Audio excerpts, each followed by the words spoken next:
Folks, Black Star Network is here.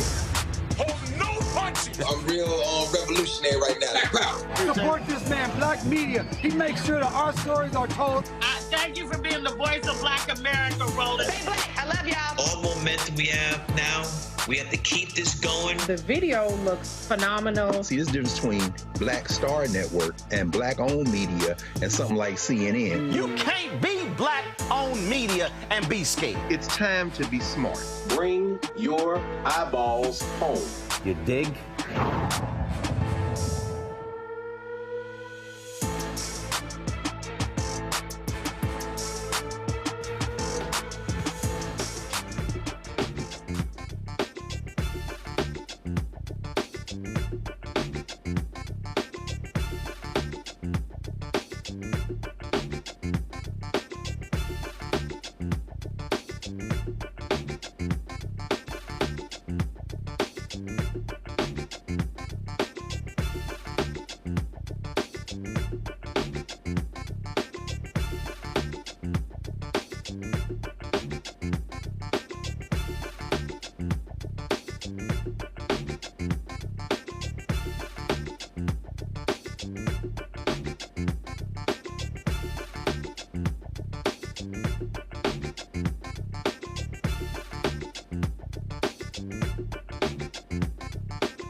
Today's Monday, August 26, 2024, coming up on Roland Martin Unfiltered, streaming live on the Black Star Network.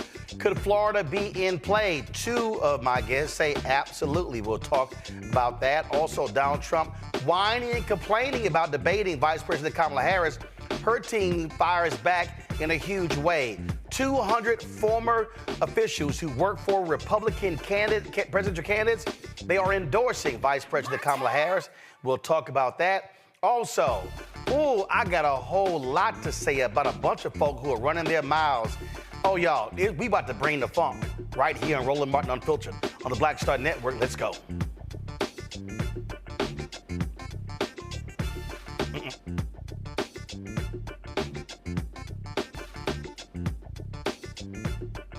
Folks, Black Star Network is here. Hold no punches. I'm real revolutionary right now. Black power. Support this man, Black media. He makes... Whatever the biz, he's on it. Whatever it is, he's got the scoop, the fact, the find. And when it breaks, he's right on time and it's rolling. Best believe he's knowing. Putting it down from sports to news to politics. With entertainment just for kicks, he's rolling.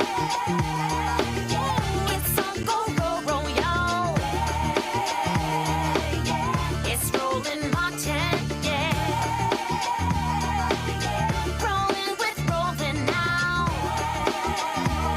He's funk, he's fresh, he's real, the best, you know he's Roland Martin now.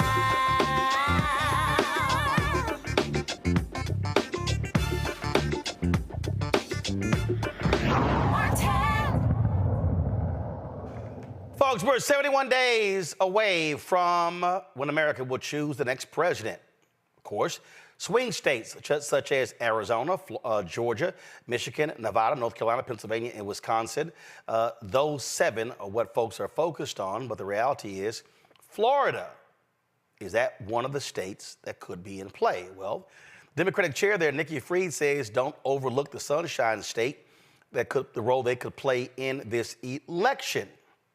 Now, keep in mind, over the last 3 or 4 cycles, Florida has been a red state, primarily because Democrats there have been grossly out-organized, out-maneuvered. It has been, the leadership they have had there has been utterly awful. But with Nikki Fried, who was the last Democrat elected statewide, becoming party chair, they've had successes. The other day, she talked about why Florida cannot be ignored in 2024. Nikki, Florida's been a great tease for Democrats in the last 2 presidential elections. I noticed the other day Republicans now have a huge registration advantage. You also have some pluses. You have abortion and marijuana on the ballot, which presumably would bring out some of your voters. Do you really have a shot in Florida this year?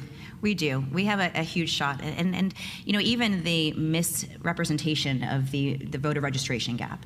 And I think most people, not only in Florida but across the country, don't understand exactly what happened.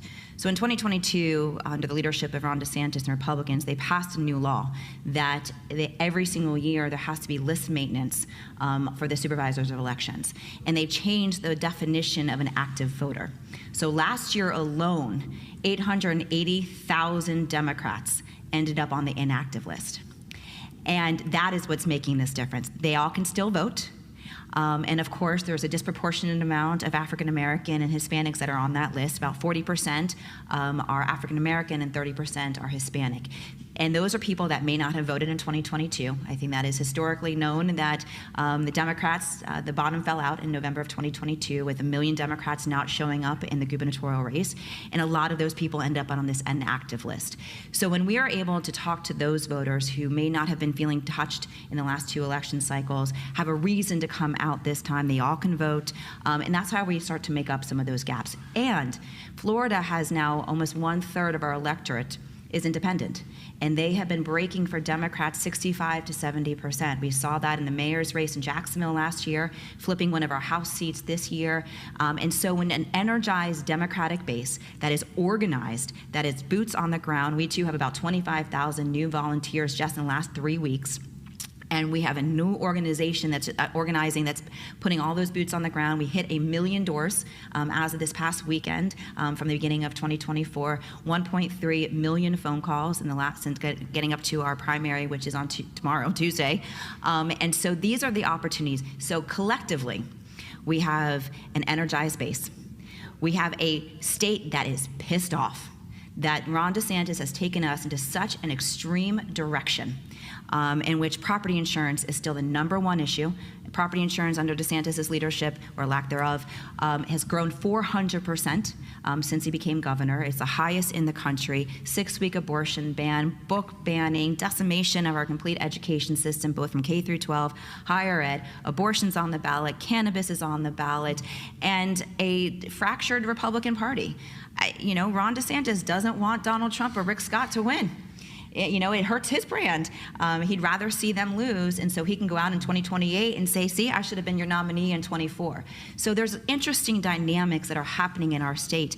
On top of that, we are the second largest student population outside of California, between our state universities, our HBCUs, our colleges, and when they are energized, and we have been doing dorm storms all week and seeing just huge numbers of voter registration to that generation, all of these things are converging at the same moment of a perfect storm that don't sleep on Florida. Joining us right now is Christopher Bouzy, the CEO of Spoutible, and historian Dr. Marvin Dunn. Glad to have both of them here. I'm going to start with you, Christopher. You've been on social media the last several weeks saying over and over and over again, Florida is in play. You've had the Florida Republican State Party chair sitting here just telling you you're nuts. Other people say you're crazy. What are you seeing? How are you making that determination? Hey, Roland, how you doing? Actually, it's been months now that I've been saying this. Before Harris came in.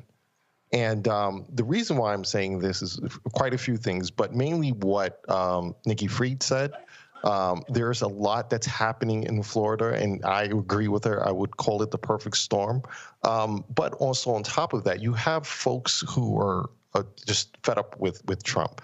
To the point, that video was just a little bit old. It's now at 33,000 volunteers. And 3% or so of those people who volunteered identified as Republicans. So on top of everything Nikki Fried stated, with cannabis being on the ballot, abortion being on the ballot, women just being pissed off, 3% of Republicans who signed up are now volunteering for VP Harris. And that number is very important because I've been saying for months, I predict that's going to be roughly 3 to 5-ish% of Republicans who are not going to support Trump this cycle.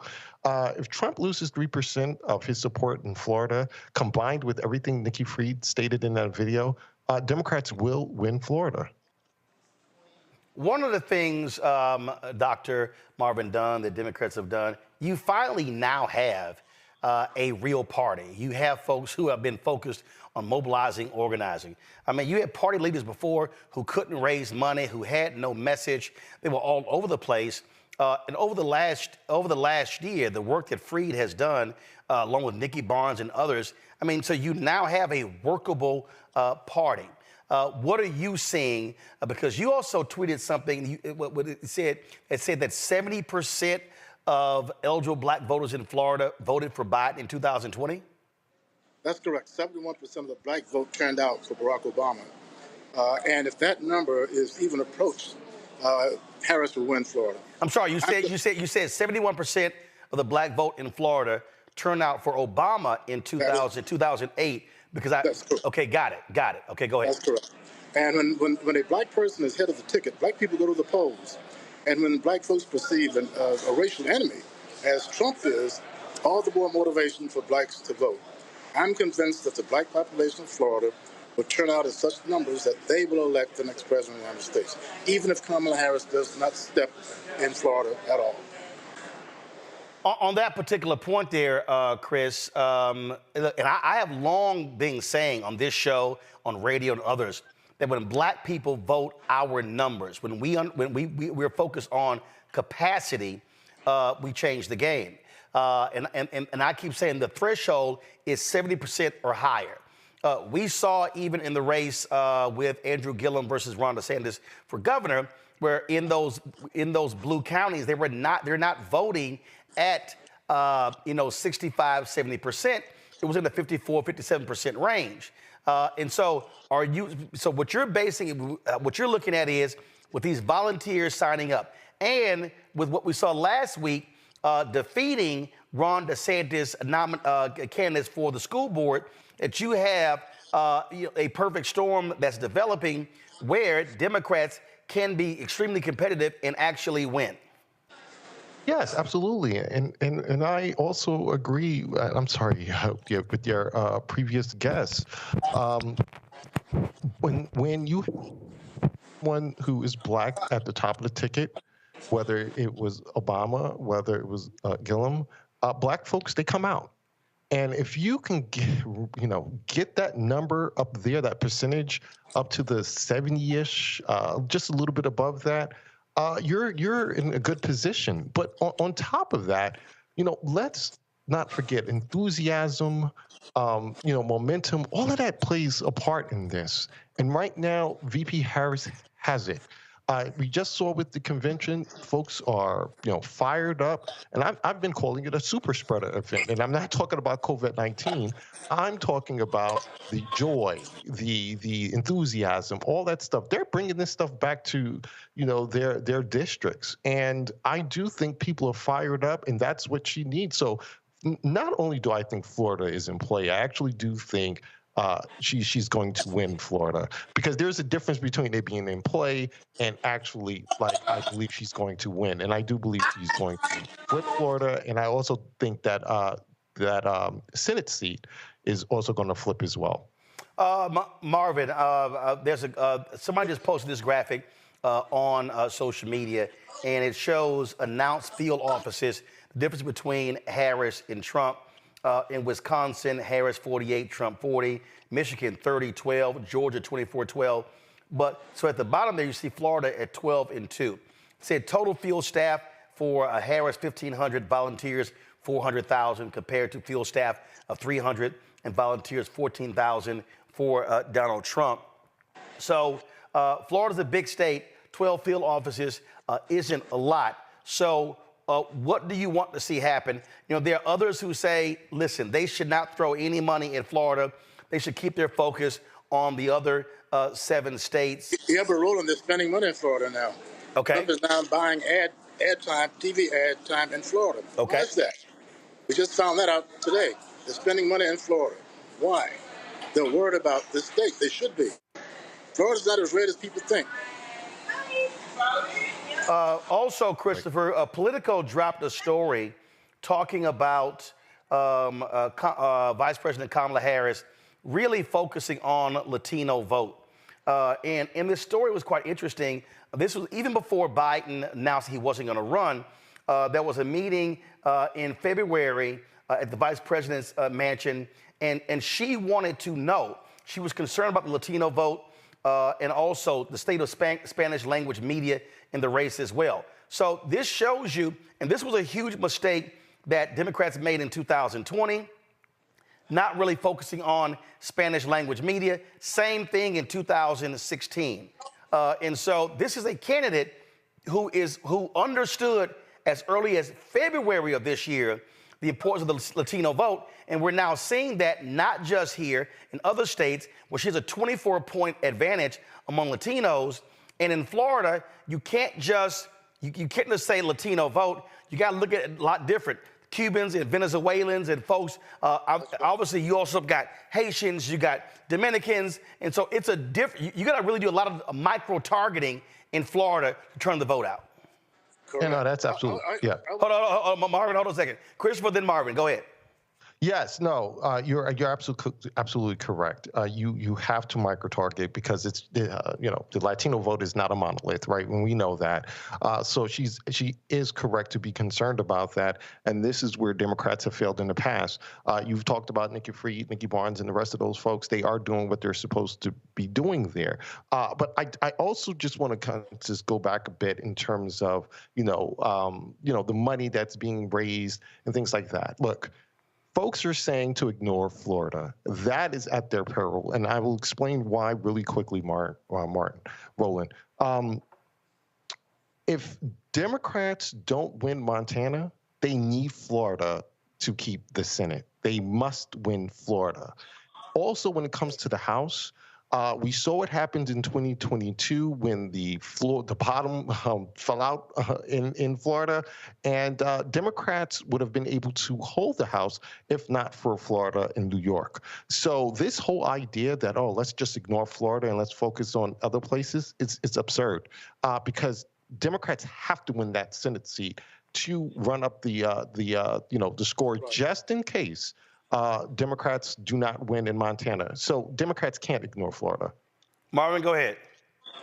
I just want to say that Democrats aren't just fired up, they're angry. It's a different element in this election. Black people are really angry, particularly in Florida at DeSantis. So I think there's a lot of underestimation of the power of the black vote once people are angry as they are at what could be accomplished in the state. The black vote in Florida may be the fact or the factor that ends up electing the next president of the United States.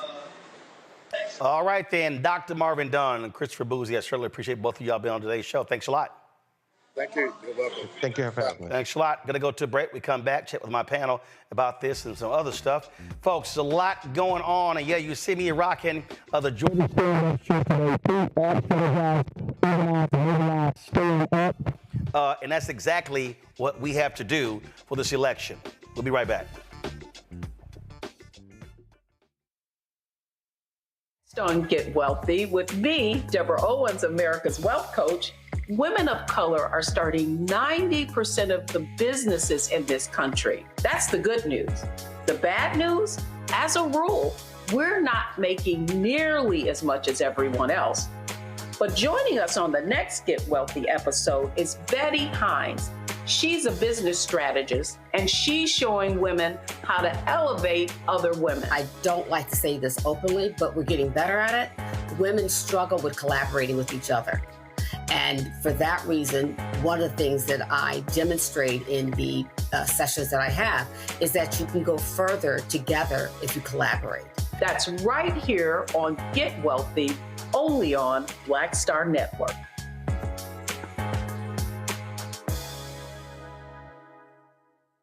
Hey, what's up? It's Sammy Roman. Hey, it's John Murray, the executive producer of the new Sherry Shepherd Talk Show. It's me, Sherry Shepherd, and you know what you're watching, Roland Martin Unfiltered.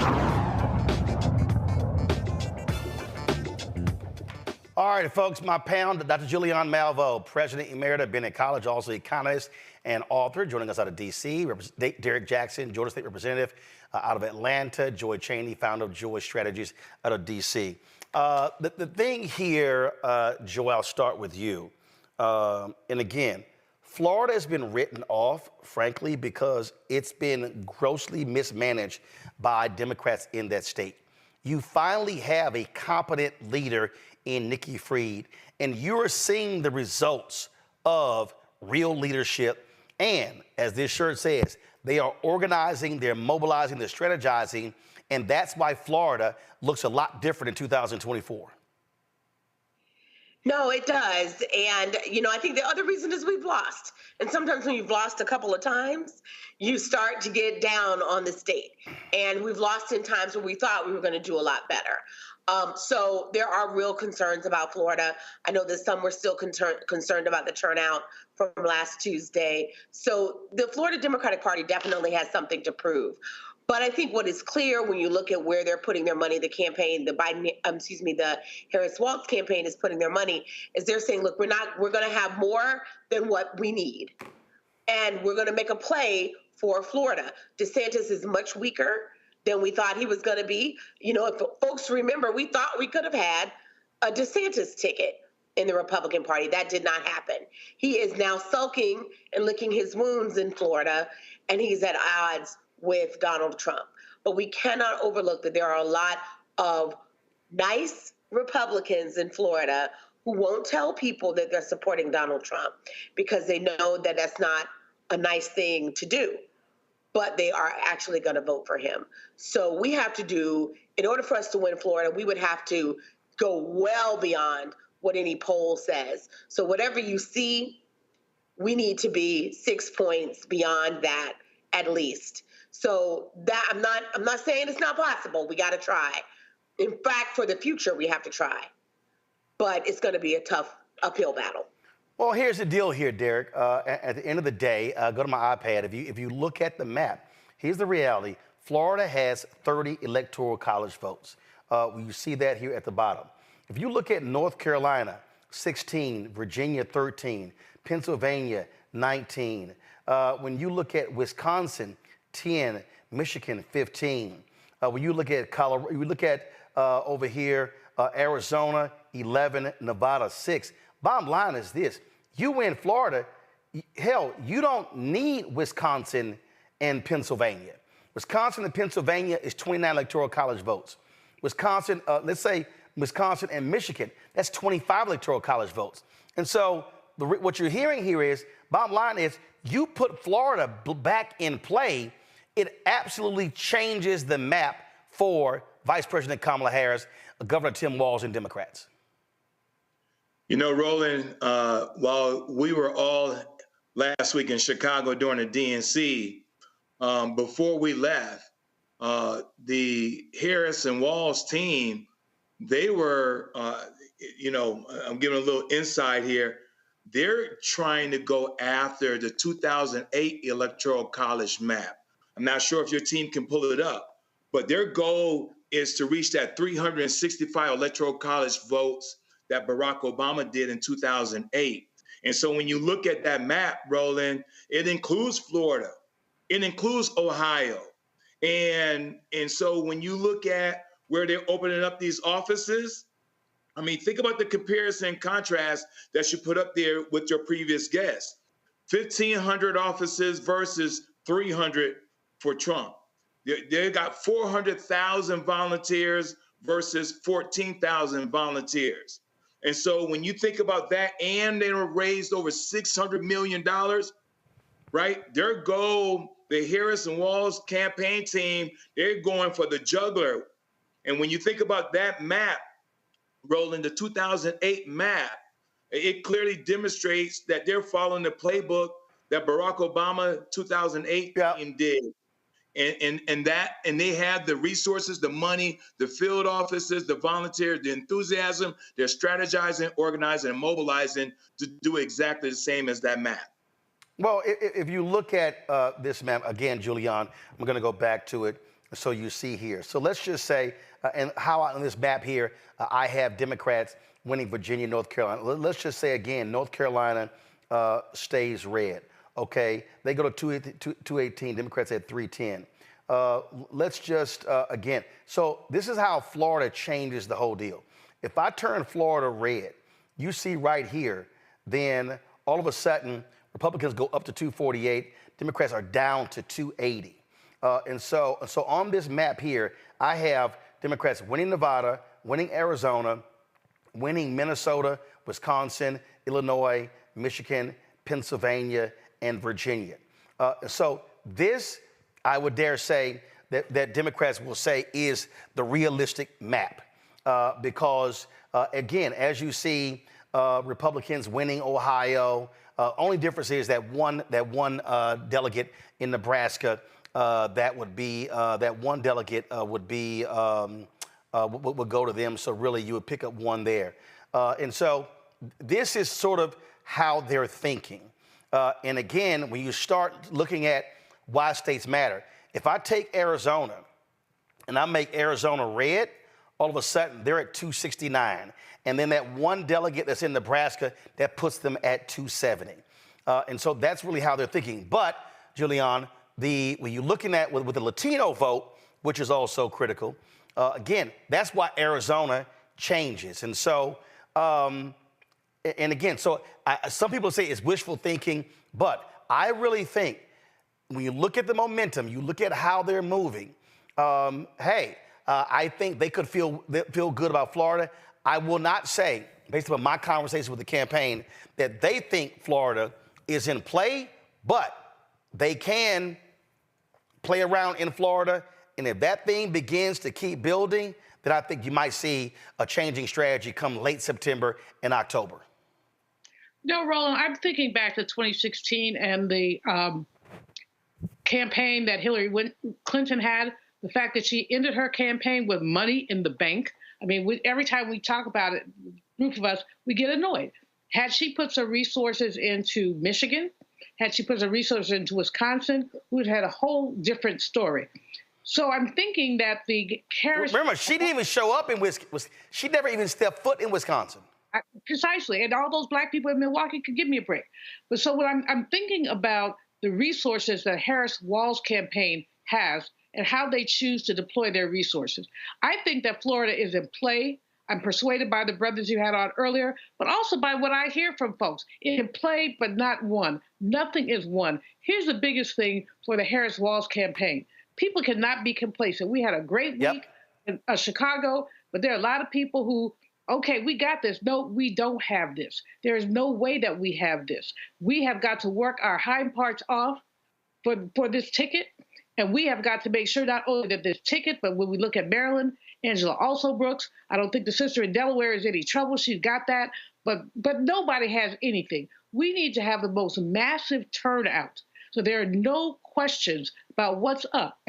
Imagine given the Supreme Court and thinking about 2000 and Gore Bush, that the Supreme Court put their hands on the scale, and Gore, being the good American that he is, he basically threw the towel in too soon. But hey, that's neither here nor there. That was then. But the point about that point is if the Supreme Court is placed in a position to rule, we know what they're going to do. We know who they are. We know what they're going to do. And so we just have to have the most massive turnout, so that there will be no questions about the results are. And I'm a little bit afraid about that because I was on a plane coming back Friday from Chicago, and I saw a sister friend, and she gave me a high five. She said, "We got this." And you know, the plane is not the place to give people political lessons. But I was like, "Sister, please," you know. And you know, she was going in the back. I was sitting in the front. I didn't have time. I started to get up and go back there, but you know, I had my little challenges. So but I was horrified that I saw her have baggage claim, and I said, "Do you really think we got this?" "Oh yeah. Didn't you see this?" I said, "That was entertainment. Roll your sleeves up." You know, my mama used to talk about elbow grease, and that's what we need. We got the enthusiasm, we all that. Now we need elbow grease. We need to roll our sleeves up. We need to get our scours out. We need to look for every vote we can get. Yeah. It's in the battleground states, but in every state. Right. And the thing here is, listen, the Vice President Kamala Harris has already said, we are running as the underdog. And I dare say, in the last 2 weeks, and yes, that Comey crap he pulled was atrocious, but in the final 10 days, Hillary's campaign took their foot off the gas. I dare say Andrew Gillum's campaign in the final 72 hours took their foot off the gas. I'm going to use an example of what they say in track and field. You run through the tape. You run through the tape. You run hard until you cross the tape. And so, absolutely, folks, do not make an assumption. If you're living in any of these battleground states, election's over, VP has got it in the bag. Absolutely not. We must be going hard every single day for every single vote to defeat Trump, MAGA, and all of these folks. All right, folks, hold tight 1 second. I got to go to break. We come back. More on Roland Martin Unfiltered on the Black Star Network, including we'll be talking about the microphone battle. Donald Trump, his team, they want the mics muted. Vice President Kamala Harris like, no, player, keep it open. We'll discuss that next on Roland Martin Unfiltered, the Black Star Network. Hey, y'all support is critical. Remember I was telling y'all it was cost us about $25,000 for the Democrat National Convention? No, it was actually $55,000. All of our expenses for the week was $55,000. So your support is critical. So please make your contributions to the Bring the Funk Fan Club. You can send your check and money order, P.O. Box 57196, Washington, D.C., 20037-0196. Cash App is $RM Unfiltered. PayPal, Martin Unfiltered. Venmo is RM Unfiltered. Zelle, Roland at RolandSMartin.com. Roland at RolandMartinUnfiltered.com. When we had to add some additional people, we had additional expenses. Everything that you saw there, the Ethernet, y'all, was almost $3,500. Then, of course, the space that we had, all of that stuff. So again, airfare, hotel rooms, gas, all of those things, and staff costs, again, amount to $55,000 for last week's Democrat National Convention coverage. So please support us by joining our Bring the Funk Fan Club. Every dollar we appreciate. The goal is to get, of course, 20,000 of our fans contributing on average $50 each, which comes out to $1 million a year. Folks can't give that. They give less. We appreciate every dollar. Those who give more, we appreciate every dollar. And so we thank you for your support. We'll be right back. Hatred on the streets, a horrific scene, a white nationalist rally that descended into deadly violence. You will not white people are losing their damn minds. As an angry pro-Trump mob storms the U.S. Capitol, we've seen shouting. We're about to see the rise of what I call white minority resistance. We have seen white folks in this country who simply cannot tolerate black folks voting. I think what we're seeing is the inevitable result of violent denial. This is part of American history. Every time that people of color have made progress, whether real or symbolic, there has been what Carol Anderson at Emory University calls white rage as a backlash. This is the rise of the Proud Boys and the Boogaloo Boys. America, there's going to be more of this. Here's all the Proud Boys, guys. This country is getting increasingly racist in its behaviors and its attitudes because of the fear of white people. The fear that they're taking our jobs, they're taking our resources, they're taking our women. This is white fear.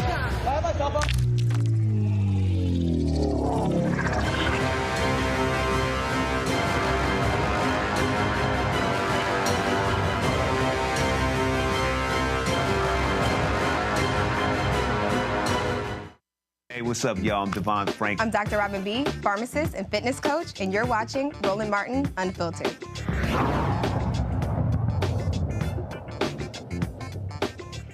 Well, y'all, it was always some drama. Of course, Donald Trump has been trying his best to get out of the September 10th debate on ABC with Vice President Kamala Harris. Now, today, there was a new one. The Trump team were like, hey, we want to stick to the previous agreed to rules to have all the mics muted. Now, President Biden's team, they negotiated that. Well, Vice President Kamala Harris was like, nah, we good. No, y'all can leave the mics unmuted. And so it was back and forth. Her team issued a press release just slamming him big time for that. I thought it was hilarious what they posted, where they said that Trump's handlers prefer the muted microphone because they don't think their candidate can act presidential for 90 minutes on his own. We suspect Trump's team has not even been told their boss about this dispute because it would be too embarrassing to admit they don't think he can handle himself against Vice President Harris without the benefit of a mute button. The Vice President is ready to deal with Trump's constant lies and interruptions in real time. Trump should stop hiding behind the mute button. Well, later in the day, Trump actually was talking to somebody, and he was like, okay, I'm fine with the mics being open. So I bet his team was like, damn, he just screwed that one up. Derek, here's the whole deal. I love it. Leave the mics unmuted because we know he can't resist lying. He can't resist acting a damn fool. And so the Vice President's like, oh, please, baby, please, leave the mics open so I can light your ass up. Well, Roland, the world knows that Trump is not a disciplined candidate. He can't help himself. And unlike any other debates, he's going against someone that he watched on last Thursday during her 37 minutes, just 37 minutes, compared to his 98 minutes, gave the most professional, coherent case.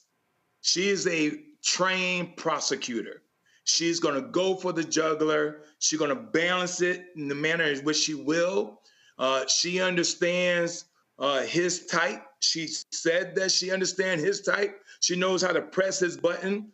And why wouldn't you want to have an open mic? So that way she can display during those 90 minutes of the debate something that was not done, as we all witnessed on June 27th. That was a different kind of debate. And so now he realized he's going to try to use whatever excuse he can. He doesn't like ABC. He doesn't like this. He doesn't like, he may not be able to stand on his 10 toes rolling for 90 minutes. They're going to come up with something to where I think they're not going to go show up on September 10th. I think, Julian, this is part of the reason why the Trump people are scared to death. This, of course, was 2020 when then Senator Kamala Harris was debating Vice President Mike Pence. Senator Harris? Well, I mean, I thought we saw enough of it in last week's debate, but I think this is supposed to be a debate based on fact and truth. And the truth and the fact is Joe Biden has been very clear. He will not raise taxes on anybody who makes less than $400,000 a year. He said he's going to repeal the Trump tax cuts. Mr. Vice President, I'm speaking. Well, I'm speaking. It'd be important if you said the truth. Joe Biden said twice in the debate last week that he's going to repeal the Trump tax cuts. That was tax cuts that gave the average working family $2,000 in a tax break every single year. Senator, that is that's the math. absolutely not true. Is he only going to repeal part of the Trump tax cuts? If you don't mind letting me finish, we can then have a conversation, okay? Please. Okay.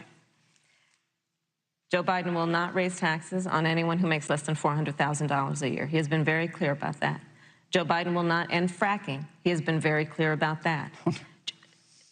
Joe Biden is the one who, during the Great Recession, was responsible for the Recovery Act that brought America back. And now the Trump-Pence administration wants to take credit when they rode the coattails of Joe Biden's success for the economy that they had at the beginning of their term. Of course, now the economy is a complete disaster. But Joe Biden, on the one hand, did that. On the other hand, you have Donald Trump, who has reigned over a recession that is being compared to the Great Depression. On the one hand, you have Joe Biden, who was responsible with President Barack Obama for the Affordable Care Act, which brought health care to over 20 million Americans and protected people with pre-existing conditions. And what it also did is it saved those families who otherwise were going bankrupt because of hospital bills they could not afford. On the other hand, you have Donald Trump, who's in court right now, trying to get rid of the Affordable Care Act, which means that you will lose protections if you have pre-existing conditions. And this is very important, Susan. Yes, and it's important. We need to give Vice President. I'd just like to, he interrupted me, and I'd like to just finish, please. If you have a pre-existing condition, heart disease, diabetes, breast cancer, they're coming for you. If you love someone who has a pre-existing condition, they're coming for you. If you are under the age of 26 on your parents' coverage, they're coming for you. Senator Harris. I think right there, Julian, the Trump people are like, Lord, we do not want that to happen. And Vice President Harris is like, baby, please, please, baby, please, baby, please, please, please, let's go. You know, she's clearly not only a trained prosecutor, a great debater, you know, she's at the top of her game, and nobody else over there in fantasy land is. And so Trump is scared. He's not scared, he's scared, as they say in the hood. He just cannot take it. Let the mic stay open. Let the mic stay open, because as his campaign has said, he can't behave himself for more than 5 minutes at a time. If she says something that irritates him, he's going to interrupt. But even if the mics are off, you know, he has all those hand gestures and stuff like that. I mean, unless they like stuff him with Prozac or something, he's going to act up. And so, you know, and we know that he cannot act right. You can pay him to act right. You can say, Mr. Trump, if you behave for 30 minutes, you could be the president. Oh, well. So, you know, as you said, that was a masterful. When she has the mic, she takes the mic. She takes control of the mic. Let me finish. I was talking. Just very, very clear. In addition, she brings the facts. Not all this drama, just facts. 1, 2, 3, 4. If you cut healthcare, this is who gets it. People had breast cancer. People had diabetes. She's laying it out there in ways that people can understand it. And so, no, they don't want that. They would prefer to have a clown show, or to have what they had when Mr. Trump ran over President Biden, interrupted him, talking over him. And Brother Biden didn't have the the wherewithal. He was ill. There were some other issues, but he didn't have the whatever to just slap back. But I'll tell you what, Vice President Kamala Harris has the whatever to slap back. And so, no, they don't want this. They don't want this at all. Well, again, I think. Listen, Joy, his folks know he's going to be sighing and making all sort of noises and stuff, and he's going to look like a complete fool. But he's already undercut them by saying, oh, I'm fine with the mics being on. So, all right, let's get it on. Let's get it on. Let me tell you what, the other thing this campaign has been doing, the Harris-Walz campaign, they have been trolling him effectively. They do what our foreign adversaries do. They know how to get under his skin, play to his insecurities, of which there are many. They know what to do. They have been doing it all along. And one of the things they've also been saying is, don't cut the mic on him. Listen to him. He is his own worst enemy, as everyone has already said. When you look at his nomination speech, they were having a great convention, an enviable convention. And then he spoke for 98 whatever minutes and talked about Hannibal Lecter. I mean, the first couple of minutes he was on script, and then he went off and did himself. He literally cannot help himself. When he went to the Black journalist, he literally cannot help himself, and they know how to respond to it. So they have learned all the lessons that other people have made mistakes on. Hillary, whatever he does, if he tries to follow her, trust me, they are prepared for it. She knows what to do with the errant criminal, on the other side of the aisle. She is a prosecutor. They're ready for him, and they know it. And he's scared. I love a lot of the ads that have been dropping that they are ready to hit these fools with. So y'all go ahead and roll the first one. All right, I sent y'all didn't pull the videos. All right, so I know Lincoln Project had one, and a couple other people had some videos. Did we pull those? All right. So let's do this here. I'm going to take a break. I'm going to come back. I'm going to play those for you. Then we're going to talk about this conservative group literally trying to use the Dred Scott decision to keep the VP off the ballot. Do these racist white folks know about the Dred Scott decision? Okay, we'll be back in a moment. Next on A Balanced Life, we're talking everything from prayer to exercise to positive affirmations and everything that's needed to keep you strong and along your way. That's on a next A Balanced Life with me, Dr. Jackie, on Black Star Network. Next on The Black Table with me, Greg Carr. We featured the brand new work of Professor Angie Porter, which, simply put, is a revolutionary reframing of the African experience in this country. It's the one legal article everyone, and I mean everyone, should read.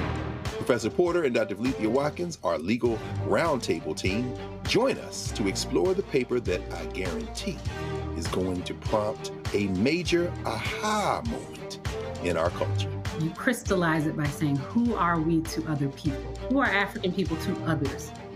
Governance is our thing. Who are we to each other? The structures we create for ourselves, how we order the universe as African people. That's next on The Black Table, here on the Black Star Network.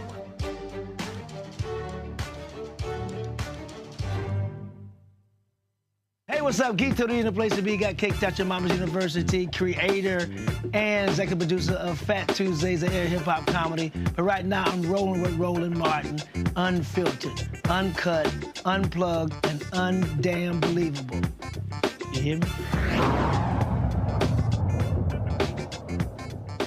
All right, folks, there are a lot of social videos that have been produced that I think are pretty damn good. Here's one of them dropped moments ago for the Lincoln Project.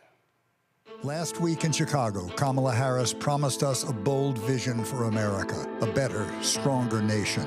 It was more than a speech. It was a reminder of what's at stake, a reminder of what we almost lost when Donald Trump was president, a reminder that we can have pride in our country, in our shared heritage, in the work Americans have done these last 4 years, and in the work that's yet to come.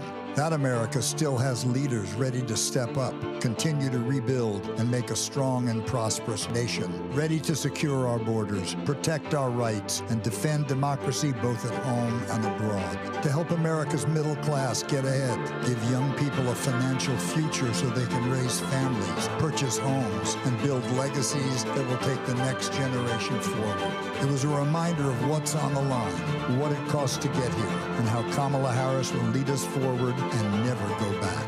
Kamala Harris for our future. Kamala Harris for our kids. Kamala Harris for America. Kamala Harris for president. Damn, Derek, that's a good ad. Man, that thing is not only... I give it to the Republicans with the Lincoln Project. They know how to do some damn ads. Well, because Roland, I mean, they understand that what we witnessed, not just last Thursday, but all last week, there was style and there was substance. But I also would like to recommend that I call it the PPE. Roland, they talked about the people, they talked about policy, and they talked about the economy. And they all culminized during her 37-minute speech, where she talked about foreign policy, domestic policy. She talked about people, the middle class, trying to build up and the middle out. She talked about policy. I mean, she got, granular down to the detail. Right. And then she talked about as a commander in chief. So she displayed the presidential side, Roland, and the commander in chief. In that these commercials were able to use, or they have something that they can use in these commercials. Right. Julian, check this one out. The numbers are in, Donald. Kamala Harris is a star, a real star. Her TV ratings bigger than yours by a lot. Her polls rising. Yours, limp. She's winning, Donald.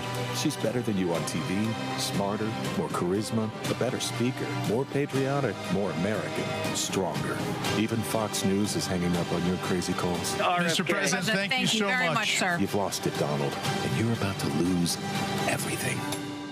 I think, Julian, they are running that ad on the TV stations where Mar-a-Lago is. I love it. I love it. I love it. The Lincoln Project, formerly serious Republicans, basically looked at the facts and said, oh, hell no. We do not want that fool back in public office. We do not even know what he's going to say over a 30-minute period. And so we've got to move on. What's bothering me right now, Roland, though, more than anything, is these detractors. There's a guy, Patrick Healy of the New York Times. He wrote a piece saying, joy is not a platform. Well, we have joy and platform. We have them both. But you got all these little naysayers talking about, well, she has to give us more specifics. If you listen to those 37 minutes, you got specifics. You got $6,000 to go to parents of new families, new children. We got child tax credit, which has lifted so many young people, children out of poverty. We got that. I mean, we got the housing assistance. We've had a major housing problem in this country for the past really decade, as we see the housing shortage, and as the tax code that the orange man put in made it possible for corporations to buy individual houses and then basically take them off the market and jack them up. You got housing. I mean, you got education. You got, and I loved it that she code switches so well that while she smiles, and there's nothing wrong with smiling, but when she started talking about foreign policy, you saw the sternness in her. You saw that she was not playing. And so these folks who want to talk about, well, we need more specifics, well, then wait your behind up. You will get some more specifics because they've been putting specifics out there every single day. And so it's like I had to go into my thesaurus, Roland, to figure out what is the opposite of joy. Is it misery? And so do we want a campaign or people who wallow in misery, in wretchedness? That's what the opposite of joy is. And that's what those folks are peddling. Have you ever seen that man smile? You know what I'm talking about, the orange man. Have you ever seen his teeth in anything but a clench? I mean, have you ever seen, so seriously, this is worrying them. Yeah. But we need to be, like Michelle says, she's going to get hit by slurs and lies. And that, you mentioned that Dred Scott nonsense. Yeah, well, actually, no, hold on. I'm going to get to that in a second, so just hold on. Let me go here. First of all, Trump, he was doing all his different interviews, talking to different people. And then he was complaining about, of course, General John Kelly, who actually confirmed his losers and suckers comments about those in the media. And so here's this fool actually confirming that he confirmed it. Listen. But they make up stories. And then one guy who's a very sort of a low-life guy, he is a low-life, they got one confirmation, and 26 people said it never happened. But the one confirmation was a guy that I fired, a terrible, stupid person, actually, that couldn't do the job well. And I fired him. And he sort of confirmed it. I don't know how he confirmed it, but he did. And it's a totally false story. Nobody could say Nobody would say that. And I would say this to military people. I'm the president of the United States. I say suckers and losers. They gave their life. And it's just a disgraceful story, Sean. And all I do is deny it. And I found so here's the thing here, Joy. So he's trashing. Let's remind people. Retired General John Kelly was his chosen head of Homeland Security. Retired General John Kelly became his chief of staff. John Kelly is a 4-star general. He's like, well, I don't know how he confirmed it, because you were saying it to him. Yeah. And so he actually thinks he's looking good by trashing generals who disagree with him. And I'm laughing because the guys at Vote Vets, they posted this I thought was pretty interesting. This was a great graphic, and it said, days since Trump insulted our troops. 0. That's right. Go ahead, Joy. 0 days. And look, there's something else not to forget about John Kelly. He's also a Gold Star family. He lost his child. So, who was serving. So I just think that it's distasteful for him to continue to disparage this war hero, even though I didn't agree with him on all of his policy, found him to be very disrespectful on a number of issues. There's no doubt that this is someone who loves America and who is a war hero and who is competent. He is not an idiot, all these things that Donald Trump says. He confirmed it because that's what was being said to him. It's true. Let's move on. We know who Donald Trump is. It's not just what he said behind closed doors. It's what he said in public. We know that this is completely in keeping with his character. And let me just say something about those previous ads that you were talking about. Again, they are getting under his skin. This is CIA level ops, right? You know, Donald Trump is so predictable.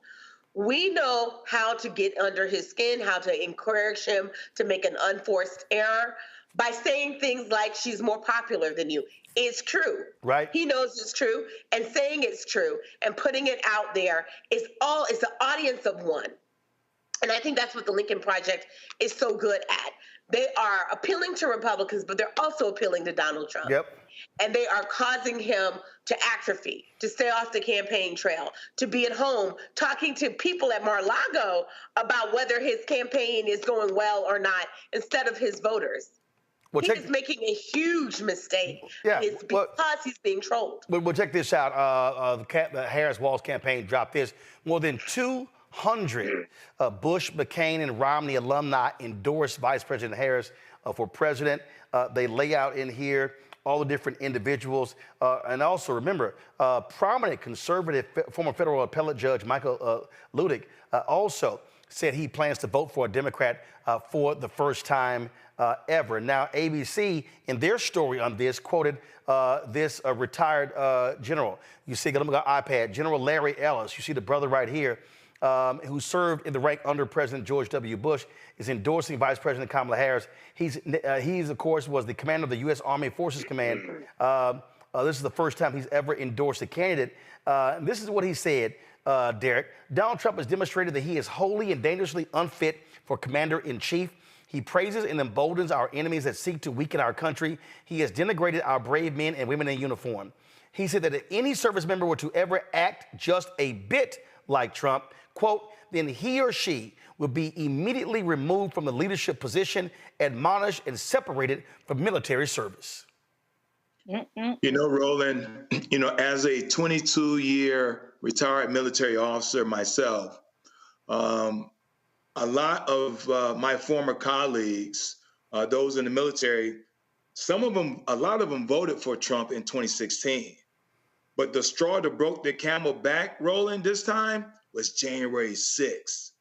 There is a silent code amongst us who served in the military, men and women who've donned that uniform. And Donald Trump broke that code when he got on his platform on January 6th in 2021. That was a bridge too far for a lot of military, not just Gold Star family, but military veterans and their families.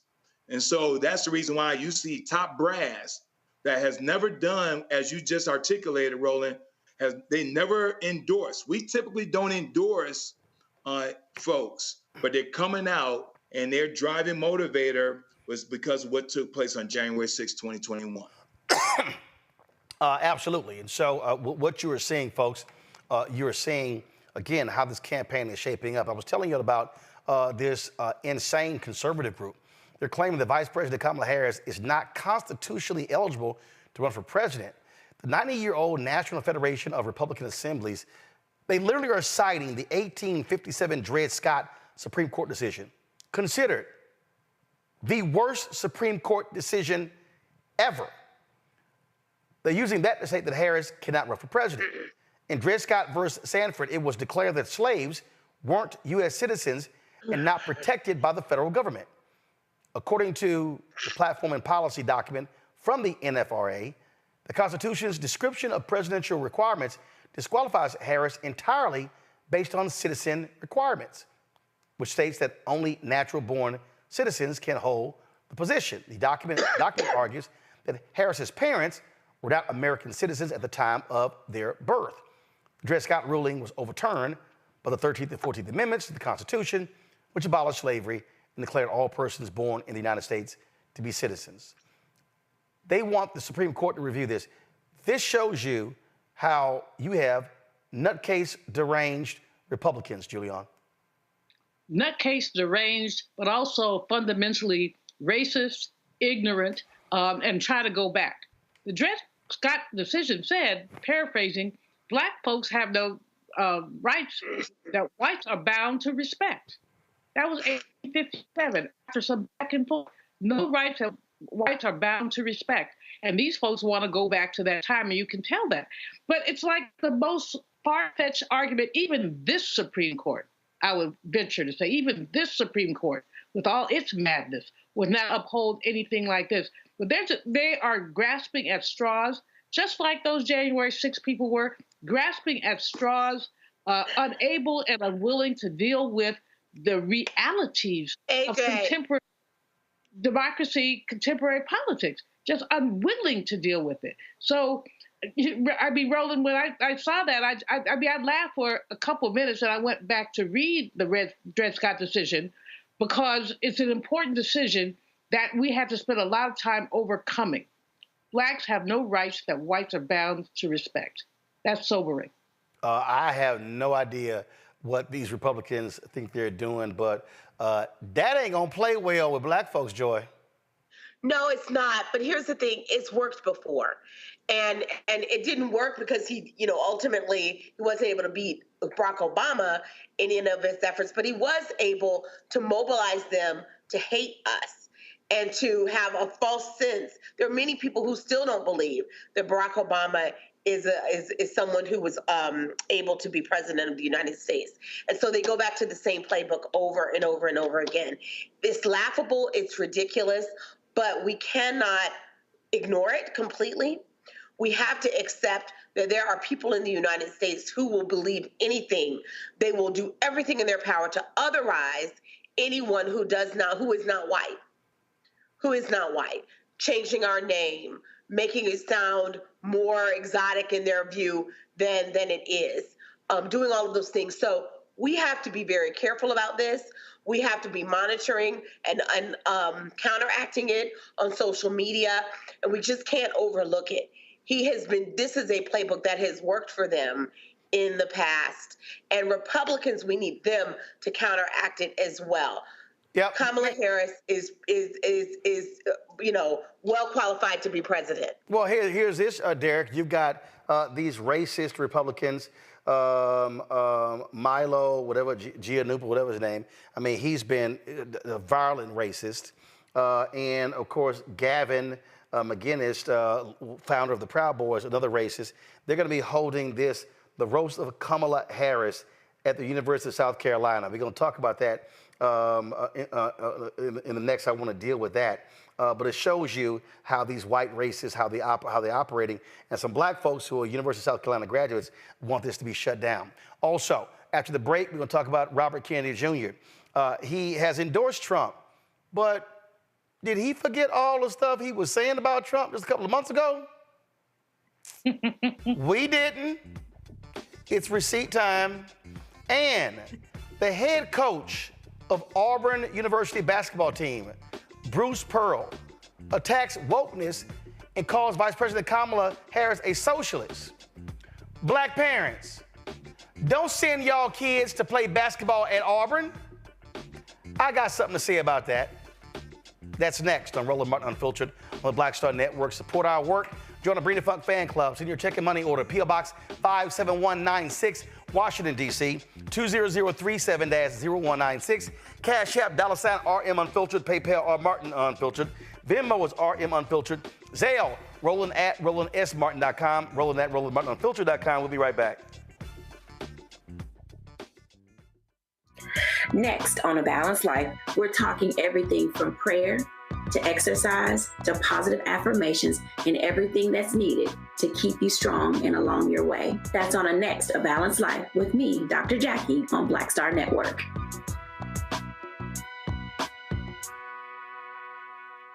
Next on Get Wealthy with me, Deborah Owens, America's Wealth Coach. Women of color are starting 90% of the businesses in this country. That's the good news. The bad news, as a rule, we're not making nearly as much as everyone else. But joining us on the next Get Wealthy episode is Betty Hines. She's a business strategist, and she's showing women how to elevate other women. I don't like to say this openly, but we're getting better at it. Women struggle with collaborating with each other. And for that reason, one of the things that I demonstrate in the sessions that I have is that you can go further together if you collaborate. That's right here on Get Wealthy, only on Black Star Network.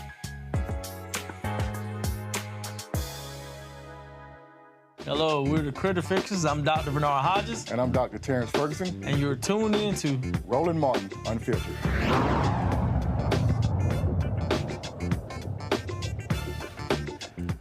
All right, folks, Robert Kennedy Jr. withdrew his name from some ballots in the country. On Fox News Sunday, he told anchor Shannon Bream, talked to him about his support for Donald Trump. And now former candidate said he will remove his name from ballots on states Harris needs to win to secure 270 electoral college votes in November, but he'll keep him on in swing states. Negotiated over or talked about a cabinet position, another position within a Trump government in exchange for your endorsement? No, there's been no commitments. But I met with President Trump, with his family, with his closer advisors, and we just made a general commitment that we were going to work together. What about the states where you're trying to get off of a number of swing state ballots to say, I'm going to stay on a number of state ballots, but in these swing states, I'm going to try to withdraw myself and ask my supporters, or at least you're telling them, think about supporting President Trump. Did you negotiate over which states you would try to withdraw from? Yeah, I mean, we all knew which states they were. There basically is 10 swing states where my presence in the race would have helped Vice President Harris and would have harmed President Trump. So I'm going to get off the ballot in those states, and then we're going to stay on the ballot in 30 states. And, I'm encouraging people to vote for me in those states. Those are states with the votes. They're either all red or all blue states where their votes are not going to change the outcome of the race. But in the states where I would have been a spoiler, I'm going to get out. So it's about 10 states. He needs to gargle some salt water. Okay, now, he appeared at a rally in Arizona with Trump on Friday. Oh, how Trump is great, Trump is wonderful. Really? Did you say this about Trump? Unfortunately, Donald Trump was wrong. He knew not to shut down our businesses. He knew about lockdowns. He knew about ivermectin, hydroxychloroquine, but his own bureaucrats told him to shut up, and he unfortunately did what he was told. And that's, why he doesn't deserve another chance. And you may defend him on that, but... I don't defend him on the vaccine or any of it. It became a country that I didn't recognize, and no one was willing to stop it. He doesn't deserve another chance to Glenn Beck. Well, I'm going to come back and play for something with Glenn Beck, too. RFK also said this. And his pick as vice president is a salute to the CIA and to the intelligence community and to the military-industrial complex. Their gravy train is going to continue. And this. I'm going to say one more thing. They haven't done a very good job about protecting public health, but they've done a very good job at using the quarantine to bring 5G into all of our communities and to shift us all, to begin the process of shifting us all to a digital currency, which is the beginning of slavery. Because if they control your bank account, they control your behavior. And we all see these advertisements on television saying 5G is coming to your community. It's going to be a great thing for all of you. It's going to change your lives. It's going to make all of your lives so much better. And it's very convincing, I have to say. Because I look at those ads and I think, that's great. I can hardly wait till it gets here. And then because I'm going to be able to download a video game in 6 seconds instead of 16 seconds. And is that why they're spending $5 trillion on 5G? No.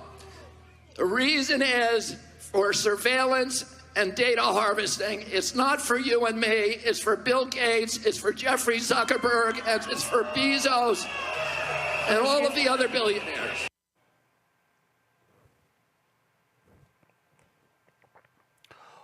What the hell was that fool saying?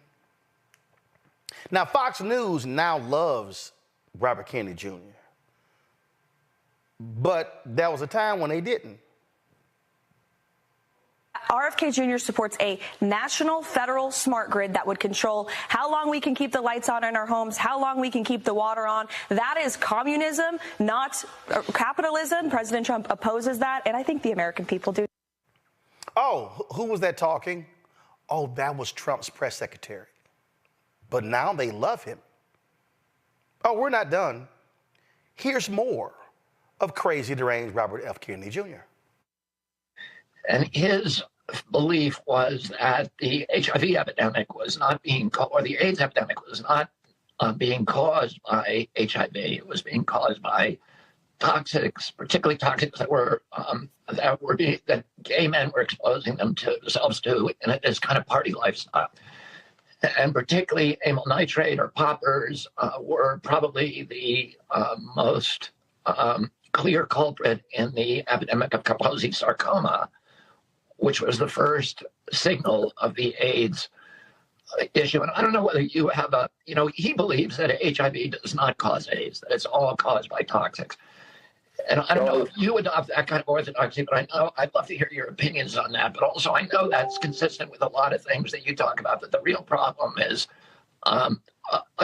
offensive insults in the environment that are empowering viruses to do damage to us that normally would be benign.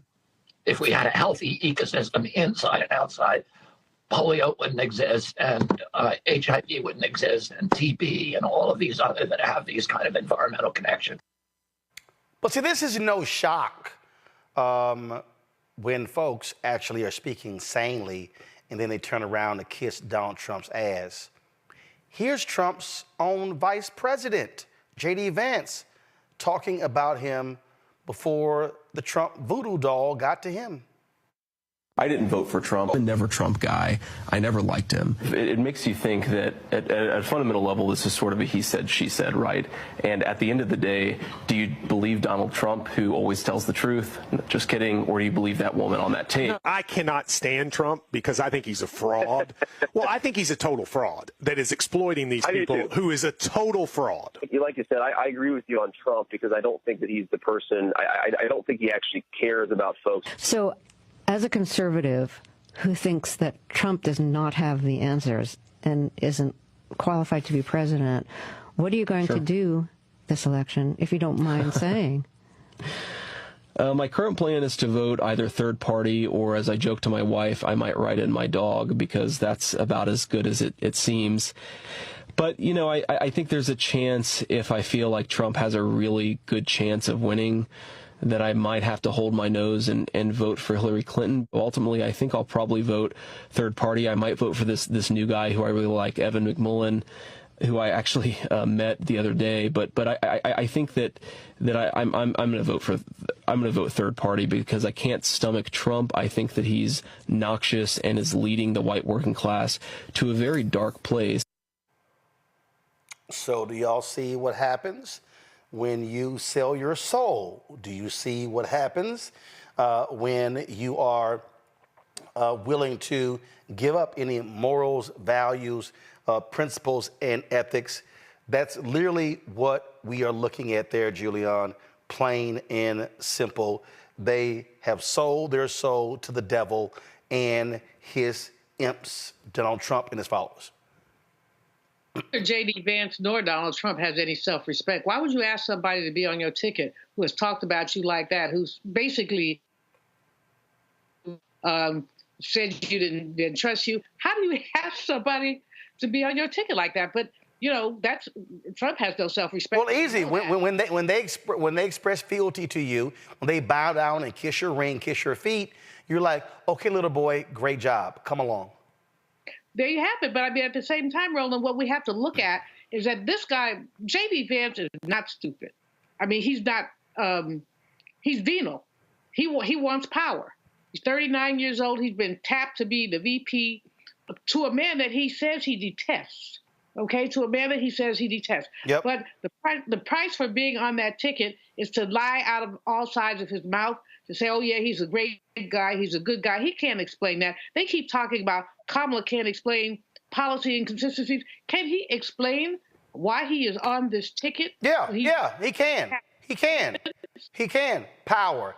It's about kissing ass. That's all it is. And again, the same thing applies, Joy, to all of these Republican commentators. I remember Hugh Hewitt, Mark Levin, Glenn Beck, all of them were speaking out against Trump.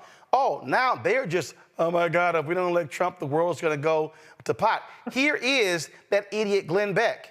This is what he actually had to say about Trump before he became president. Listen. Donald Trump is the face of the GOP. Well, that makes us crony capitalists. It makes us wafflers. It makes us pretty racist. It makes us big government guys. It just, you name it. It makes us that. Well, I'm none of those things. And so I can't say, well, these are my friends, because that's my future. I won't tolerate it. I don't want my children to look at that man and say, yeah, he's my president. I won't have that. I will not endorse it. I will not tolerate it. And I refuse to have my children think that I tolerated that. I won't. Really? Really? I find that to be really, really interesting and rich coming from Glenn Beck, because the same Glenn Beck said this year. We're at a critical junction. This is where the train track splits forever. You know, if we lose this election, I truly believe we've lost the country. This isn't just the most important election of our life, which they always say. this could be very well be the last free election in an America that we have understood for 250 years. If we lose this election, we may not make it as a constitutional republic by 2026. That's not hyperbole. And he's not talking about supporting Vice President Kamala Harris. But, Joy, this goes to show you who they are. They will sell their soul because if they go against him, they lose their ratings. That is correct. This is about money. This is about power. This is about ratings. That's all. Because when they thought it wasn't advantageous to them, they told, really, if you listen to them, a more heartfelt truth, that they're disgusted by this man. Anyone with eyes would be disgusted by this man, with ears would be disgusted by this man, but they are afraid. They know what happens if you don't support Donald Trump. They have chosen to go with the cult. Yep. We know that has happened here. And so, the question isn't so much what they're saying is, if you're a moderate, which side are you on? You couldn't possibly, don't go pull a lever for Donald Trump. Don't go do that. That's what we've got. We've got to appeal to them, and that's what was great about this DNC convention. They spoke to that. Derek, real quick. I find it interesting because when you find individuals like Peggy Noonan.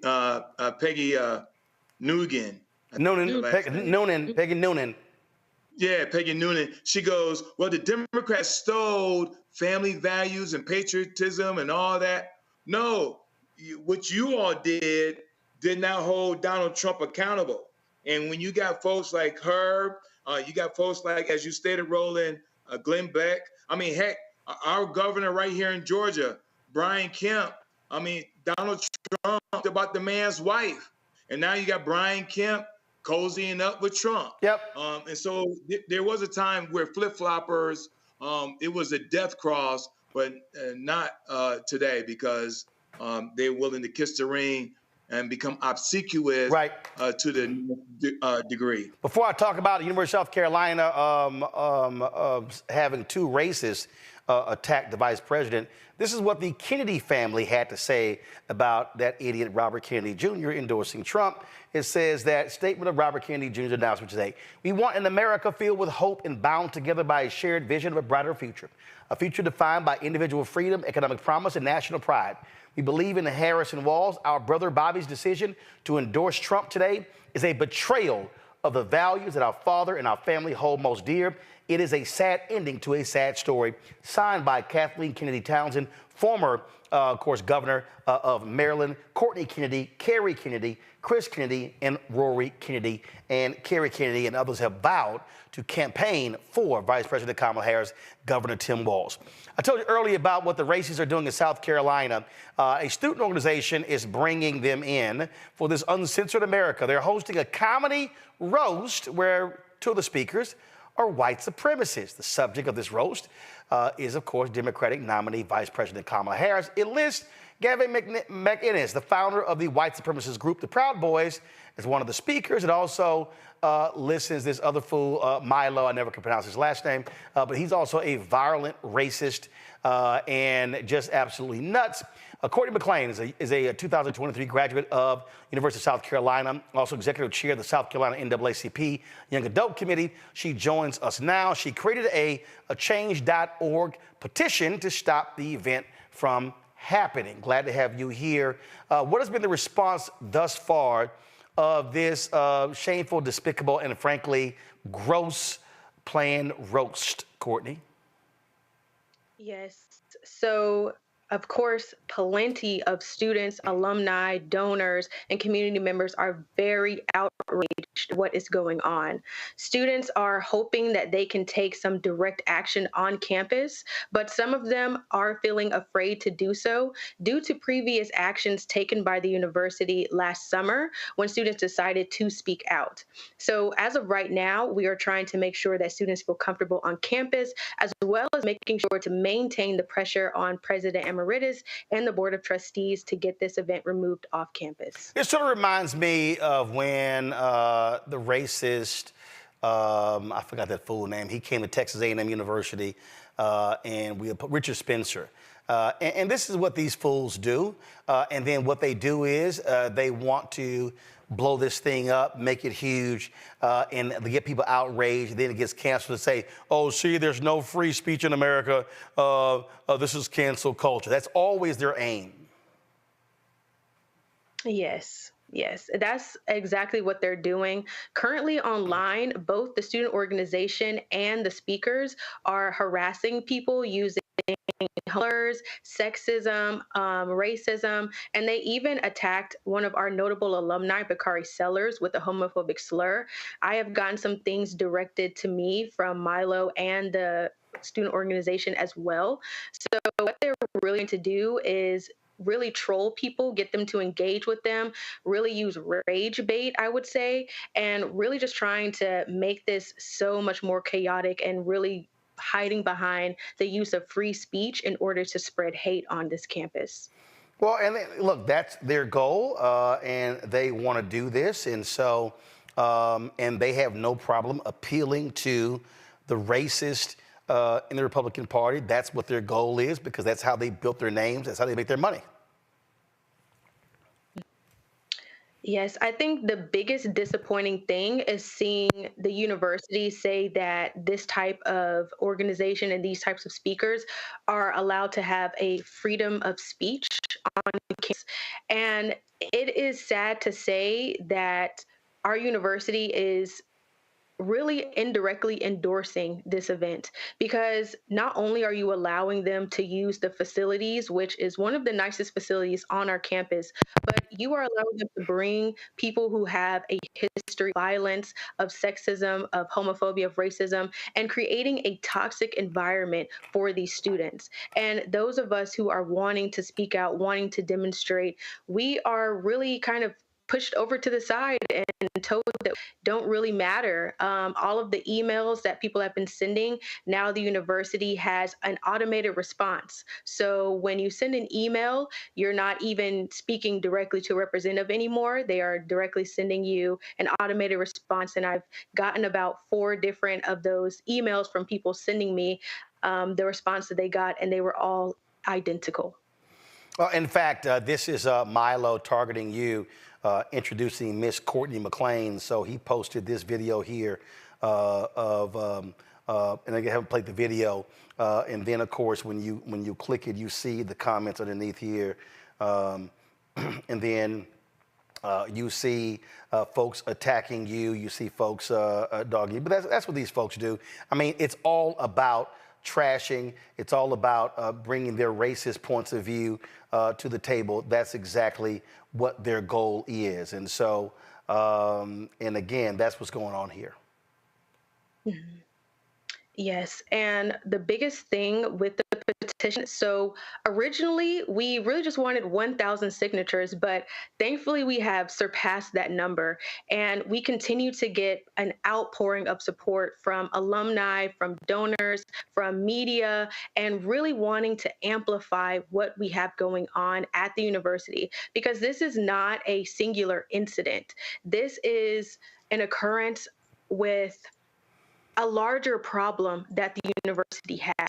And as a student activist, I have been able to see a plethora of social movements occurring on campus, and the majority of them are all surrounded by just wanting to have a positive representation for minorities, a positive environment for us. And the university, every single time, either puts out some type of statement about diversity or say that the person coming to campus, that it is free speech and they can't do anything about it. So oftentimes our movements, like when we had the Black Student Matter movement, they came to the protests and they listened, and then nothing else changed after that. And when I was in student senate as a student senator, there was actually some senators who engaged in racist and homophobic rhetoric. And when we tried to dispel them from Senate, the university said that that was their free speech to say these degradation and all these negative things about senators and student leaders that were part of the body. So this is not anything new. And we also cannot forget that they also allowed Governor McMaster to bring Donald Trump during the largest game of the season onto the field without consulting students, without consulting alumni, without consulting donors. And a lot of people were caught off guard by this because he is a very divisive character. So this university and the shenanigans that I like to call them now, this is not new at all. Questions for the panel. Derek, you first. I appreciate the effort that you're doing, and I salute you. But if you can't stop this event, what's next? So currently, students are organizing a unity event that will likely be held on the same day as the Uncensored America event. And we're trying to incorporate voter registration, voter education, invite all of the minority organizations on campus, and also invite like different speakers and different representatives, because the Black Caucus of South Carolina has said that they would like to join us. So being able to create a space that celebrates diversity instead of giving all of our attention to an event that is trying to degrade it and really demolish what this university is built on, that is what we're trying to currently do, because the university is really sticking to that they can't cancel this event. So we're going to counter that event.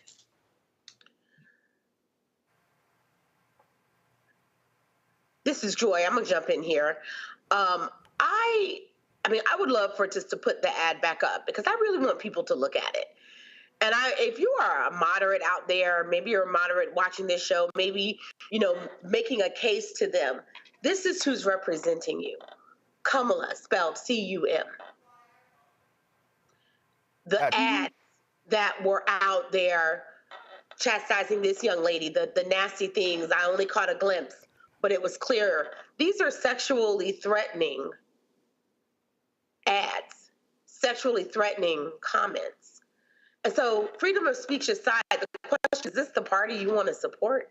Is this the party that you want your daughters to have to endure, your sons to have to endure, as an example of reflection of who they are?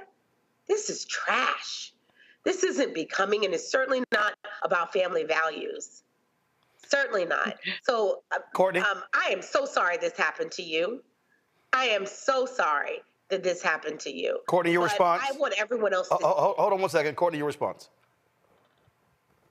Yes. So luckily for me, I've been doing this for a while, so I've been able to get thick skin, especially being a Black woman in South Carolina. It is not easy just existing. So when I am faced with these type of adversities from online trolls, I really take it with a grain of salt, because if you don't have any haters, then you're not doing anything right. And the fact that they are taking it upon themselves, taking time out of their day to try to degrade me and try to make it seem like I'm less than what I am, that is in itself a win for me, because they are threatened by what I have to say and by the movement that we are creating, because we will continue to push this movement, regardless of whether the university wants to continue saying that it is a free speech issue or whatever other excuse they're going to come up with. We will continue to counter this, and we will have action and hold the university accountable. Julian? Courtney, first of all, I'm very proud of you. I really appreciate the work you're doing and your resilience. Secondly, I want, the history of Black women in this country is that we have frequently been sexualized. We were, all kind of words, we're not even going to repeat them, but we have been sexualized. What's so objectionable here is a woman who is likely to be the president of the United States has been dealt with in sexual terms. But we have to remember, and I'm not disrespecting your state, but this is the state of South Carolina that flew the Confederate flag until a young sister climbed up and took the darn thing down. I mean, this is a state that the state of Strom Thurmond, and we can go on and on and on. Help us. What gives you strength? This is, the odds that you face are daunting. Your president has been tone deaf, quite frankly. I mean, the people could have the whatever they're doing, but it should not be on campus. It should not happen on campus. If you want to go be, for want of a better word, jackasses somewhere in South Carolina, I'm sure they have many halls, public places where they could do this. To do it on campus is a slap in the face. Courtney, Courtney, please answer. Yes, and one of the things that the university prides itself on is the Carolinian Creed. That is something that we are given our freshman year that we are to recite. And one of the main principles of that is discouraging bigotry and respecting the dignity of others. And this event is directly in contradiction to that. But of course, the university is saying that this creed is not enforceable. So therefore, they are putting out a statement to make it seem like they are supportive of diversity, to make it seem like they are going to be an environment that is healthy for minority students. But obviously it is not, because they are allowing for events like this to occur and allowing for our alumni, our students, for our Carolina community, for them to be attacked by this organization online. And I'm sure some people have also experienced experience of racism in person, because just last year, during the height of the Black Student Matter movement, students came out and said that they were being called slurs on the way to games, that they were being called slurs in their dorms, that they had interactions with students in the library, having students walk out of elevators, seeing that it was a Black person coming in.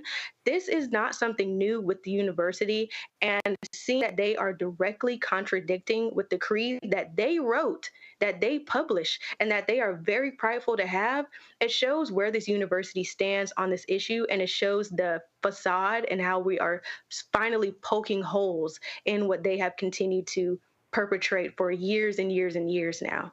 And of course, university released their statement. They said, thank you for taking the time to share your thoughts with the Office of the President. The University of South Carolina allows recognized student groups to invite speakers of their choosing to campus. This is a long-standing tradition and is meant to foster student-led inquiry and debate. Please know that these appearances in no way represent an endorsement by the university of any individual speaker's message. We honor constitutionally protected speech.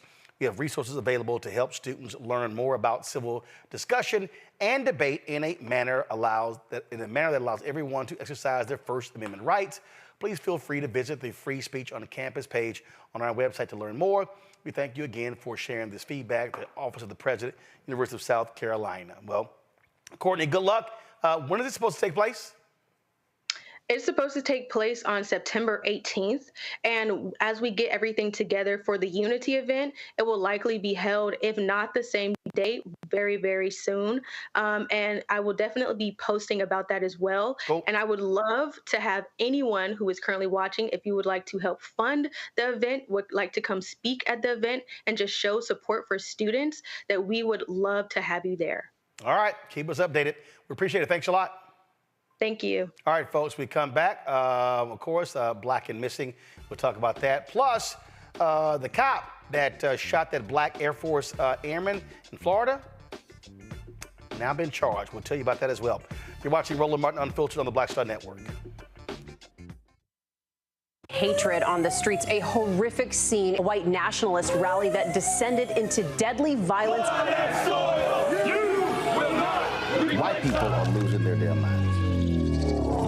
As an angry pro-Trump mob storms the U.S. Capitol, we've seen shooting. We're about to see the rise of what I call white minority resistance. We have seen white folks in this country who simply cannot tolerate Black folks voting. I think what we're seeing is the inevitable result of violent denial. This is part of American history. Every time that people of color have made progress, whether real or symbolic, there has been what Carol Anderson at Emory University calls white rage as a backlash. This is the rise of the Proud Boys and the Boogaloo Boys. America, there's going to be more of this. Here's all the Proud Boys, guys. This country is getting increasingly racist in its behaviors and its attitudes because of the fear of white people. The fear that they're taking our jobs, they're taking our resources, they're taking our women. This is white fear.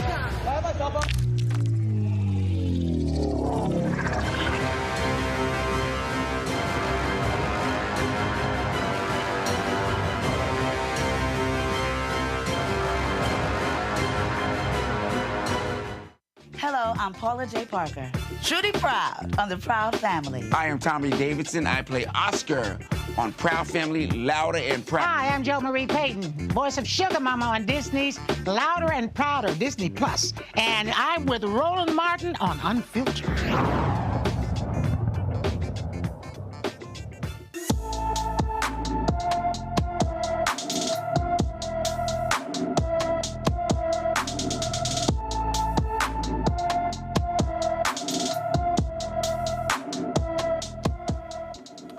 Darren Harrison has been missing from his Manteno, Illinois home since July 23rd.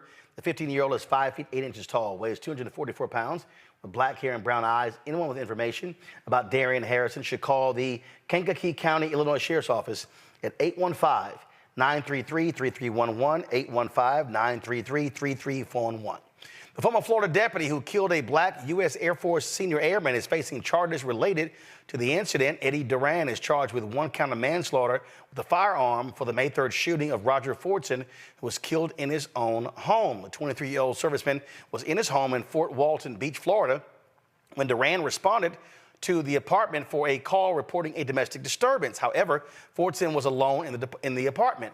Body camera footage released by the sheriff's office shows Fordson holding a gun in his right hand with his arm extended downward and the muzzle pointing at the floor as he opens the door. The video also shows Fordson had his left hand up, palm showing, gesturing towards the deputy when he opened the door. Duran shot Fordson within seconds of the door opening. He's facing a maximum sentence of 30 years. Your thoughts, Julian? Hey, overtime. This is ridiculous. This young brother was minding his business, talking to his girlfriend on whatever. I don't know where the disturbance thing came from, but this deputy should have had enough sense with the gun pointed downward to order the man to drop the gun and do something else. Yet another case of just breathing while black. And this example here, Joel, again, the cop shows up. He immediately opens fire. He doesn't, I mean, you look at the video, we played it before, doesn't even order him to drop it. He immediately starts shooting. That's right. I mean, this is also a juxtaposition. We're having Kamala Harris at this pinnacle of her career, and then we're still seeing us be gunned down in our communities by people that we pay their salaries through our tax dollars. We have so much work to do in this country, so much work to do. So I'm so glad, Roland, that you're continuing to highlight it. But this just shows to you we have come a long way, but we are not there yet. And everyone has to go and vote so we can see a change in some of the police policies that we have on the ground. Derek? This is what justice looks like, Roland. And although this police officer was just recently charged, he only represents the 2% that's typically charged in matters such as this. Well, not fully justice, only charged. Justice is him getting convicted and then sentenced to prison. All right, folks, a second former Tennessee police officer pleads guilty for his role in the 2023 beating death of black motorist Tyree Nichols in Memphis. Emmett Martin is facing up to 40 years after pleading guilty to federal civil rights violations of Nichols. Martin entered his change of plea before U.S. District Judge Mark Norris in Memphis under an agreement with prosecutors. He pleaded guilty to excessive force and witness tampering charges. His sentencing is set for December 5th. 3 former officers still face trial in federal court next month, and 2 former colleagues could testify against them. Nichols died in a hospital on January 10, 2023, 3 days after he was kicked, punched, and hit with a police baton after a traffic stop. The officers said they pulled Nichols over because he was driving recklessly, but Police Chief Cyrilene Davis said no evidence was found to support that allegation. Police video showed the officers beating Nichols as he yelled for his mother about a block away from their home. The video also shows the officers milling about and talking with each other as Nichols struggled with his injuries. This right here, Derek, is a cop who realizes, you know what, we're guilty. Let me just plead to save my butt. Yeah, again, Roland, this is just another travesty.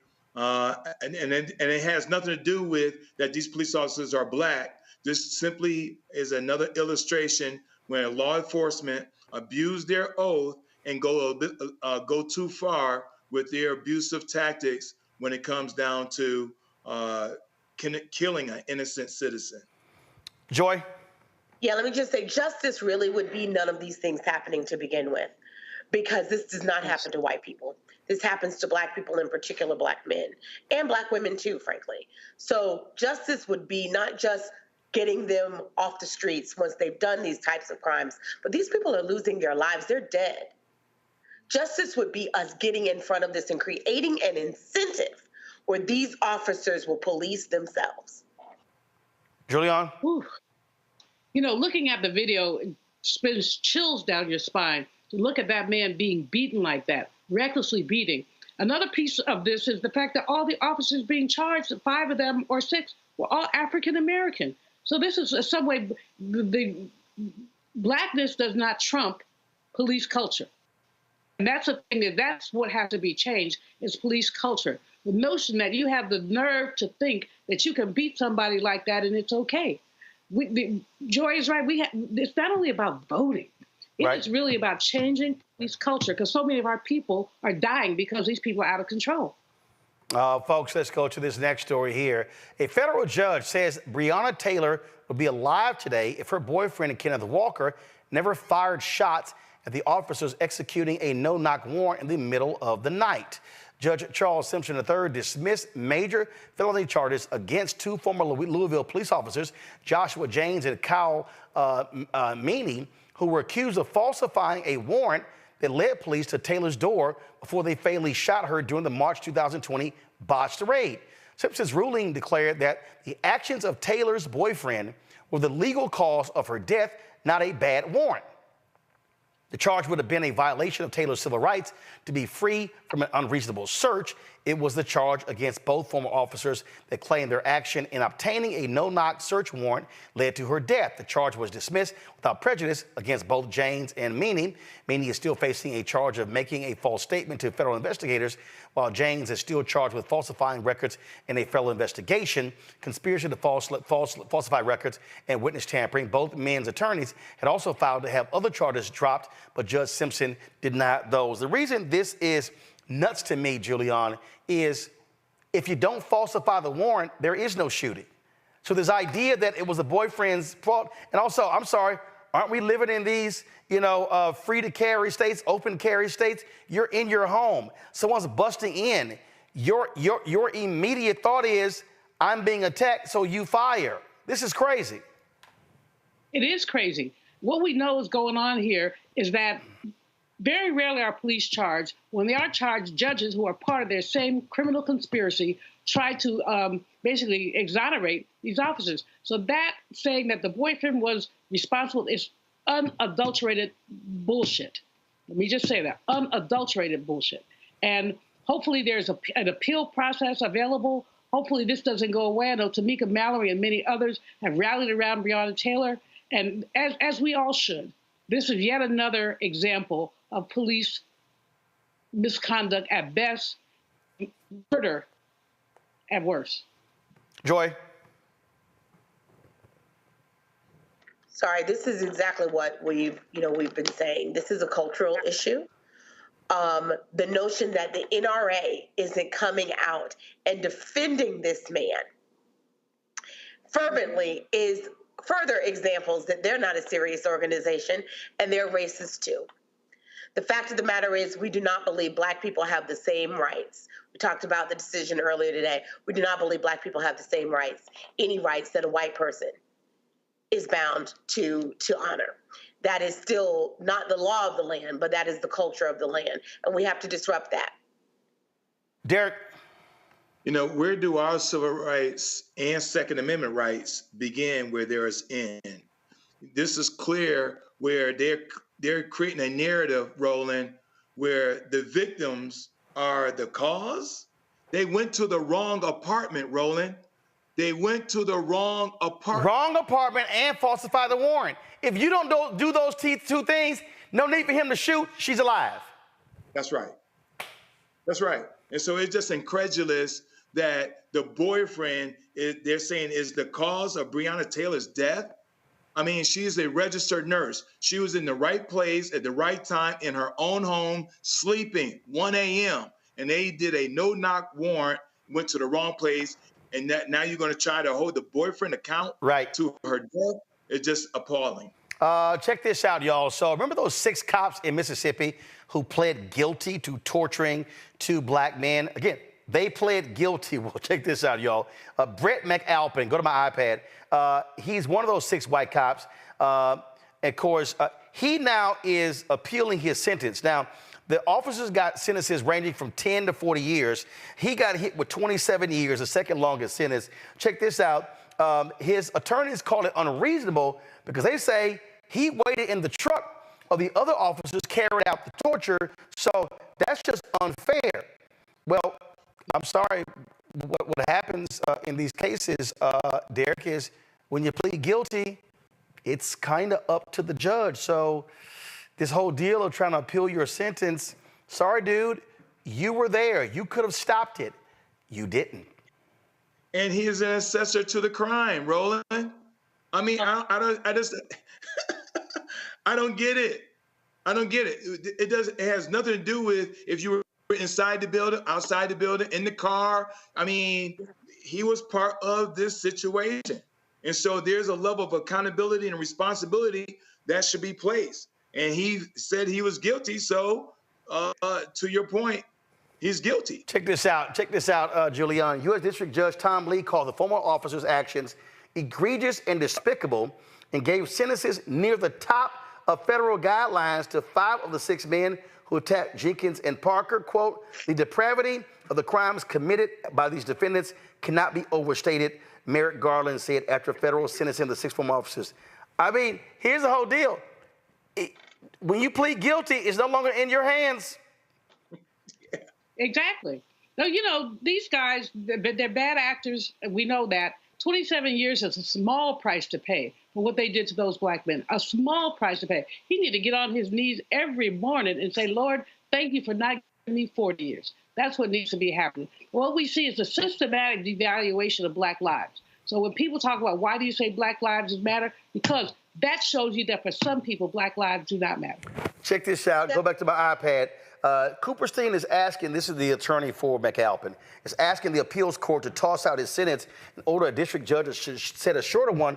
He wrote, quote, the collective weight of all the bad deeds of the night piled up in the memory and impressions of the court and the public so that Brett McAlpin's sentence last bore the brunt of all that others had done. Now, he apologized before he was sentenced, but he never looked at the victims as he spoke. He said this was all wrong, very wrong. It's not how people should treat each other. And even more so, it's not how law enforcement should treat people. I'm really sorry for being a part of something that made law enforcement look so bad. Now, here's what's crazy. Federal prosecutors said McAlpin was one who molded these individuals. He was not a part of the goon squad, but he said that he acted sort of as a mafia don as he instructed officers throughout the evening. Other deputies tried to impress McAlpin, and one of the other officers said his client saw McAlpin as a father figure. Guess what, player? You got to accept the blame because you were right there, and they were doing it for you. Correct. Many a person is in jail because they were a part of a conspiracy, a part of a crime that was happening, and someone else pulled the trigger, but they were there. And they get caught up and get the same sentence, maybe even a worse sentence. This is how it works. So if it's a problem for him, it has to be a problem for every black kid out there, every of any race person out there who's gotten caught up in the same system that says if you're there and you're a part of the crime, you're guilty for all parts of the crime. Absolutely. This is how it works. What's good for the goose is good for the gander. I'm sick of this guy. Well, speaking of somebody I'm sick of, I'm gonna deal with them. We come up for this quick break, and that is Auburn basketball coach Bruce Pearl. Let me just say, when I got back, I got a couple of words for him. Back in a moment.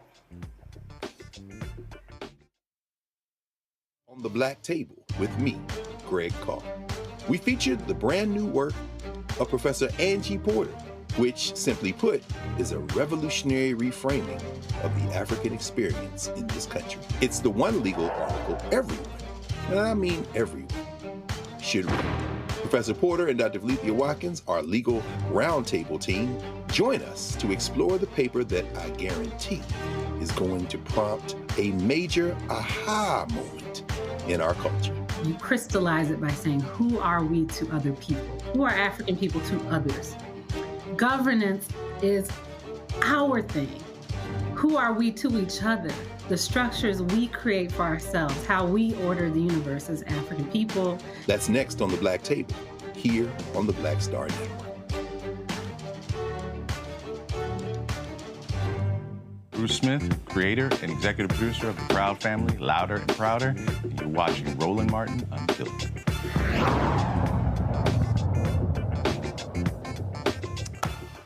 The coaching profession has always had conservatives, Republicans. You think about Lou Holtz. You think about Bobby Bowden. Of course, Tommy Tuberville, who's now the United States Senate from Alabama. But then you got these MAGA supporting folks. And what's always interesting is that these individuals have made millions of dollars off the backs of black players. Who is the latest?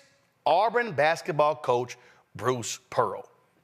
This is the tweet that Bruce Pearl posted today. Y'all got the tweet? Pull it up. Okay, don't have the tweet. All right, let me find it myself. Okay, so, okay, give me 1 second.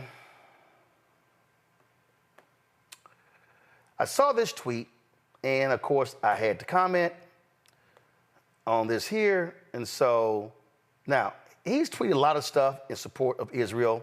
I get it, understand that. But then he decided to make this here. So he was responding to racist Arkansas Senator Tom Cotton.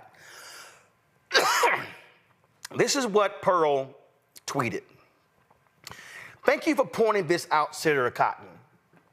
Except my guess is that, like many of her socialist, woke, progressive beliefs, she's now changing them or hiding them to get elected. We won't get fooled again. This is somebody who coaches a nearly all-black team in Auburn, Alabama. This is somebody who makes millions of dollars off the work of black ball players. So if I'm an Auburn player, or if I'm a black parent and my son has Auburn on their list, ain't no way in hell he gonna play for that coach. Ain't no way in hell he going there. He's calling Vice President Kamala Harris a socialist. Ooh, woke progressive beliefs. Without black ball players, you lose. Now, let's also remember, Bruce Pearl is a notorious cheat. He was a cheater at Tennessee. He got slapped by the NAACP for cheating, a show cause. He also has cheated at Auburn. So we know exactly who Bruce Pearl is. But see, this is one of those things where black parents should say, son, there are other SEC schools you can go to. You don't have to go to Auburn.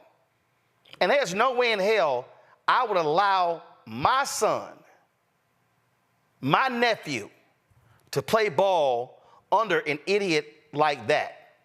If he wants to call the Vice President of the United States that, then, what else is he saying in private? I wonder what he has to say to Charles Barkley, an Auburn graduate who has castigated and called out Donald Trump.